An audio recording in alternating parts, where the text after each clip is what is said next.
তো বন্ধুরা, আমি কেয়া আমার নতুন আরেকটি ভিডিওতে আপনাদের সবাইকে স্বাগত। সকাল থেকে আজকে সেরকমভাবে আমি কোনো ভিডিও দিতে পারিনি, কারণ আজকে ডিউটিতে ভীষণ প্রেশার ছিল। ডিউটি থেকে এসে চলে গেছিলাম বাজারে, কারণ গ্যাসটা আর 1-2 দিনের মধ্যেই শেষ হয়ে যাবে। তো তেলেঙ্গানাতেও গ্যাসের ভীষণ আকাল পড়েছে, এখানেও গ্যাস পাওয়া যাচ্ছে না। সিলিন্ডার আর ব্ল্যাকে নিতে গেলেও 3000-4000 এরকম করে, যে যেরকম পাচ্ছে দাম বলছে। তো সেই জন্য চলে গেছিলাম একটা জিনিস আনতে, কিনে নিতে আপনাদেরকে দেখাই। আমার একটা ইন্ডাকশান ছিল, আমি আবার একটা ইন্ডাকশান নিলাম। আমার ইন্ডাকশানটা খারাপ হয়ে গেছে বেশ কিছুদিন হলো। ওটা সারানোর অনেক চেষ্টা করেছিলাম আমি, কিন্তু কোনো দোকানে বলছিলাম ওই ইন্ডাকশানটা তো সারানো যায় না। যাই হোক, সেটা রেখে দিয়েছি আমি। রেখে দিয়ে আরেকটা ইন্ডাকশান নিলাম।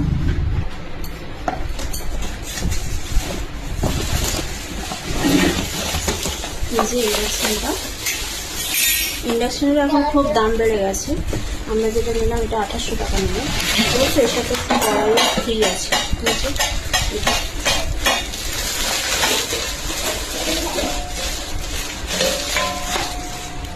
খুব লাইট ওয়েট, ঠিকই আছে। ফ্রি এর জন্য কত ভালো হবে। যাই হোক, এটা পেয়েছি।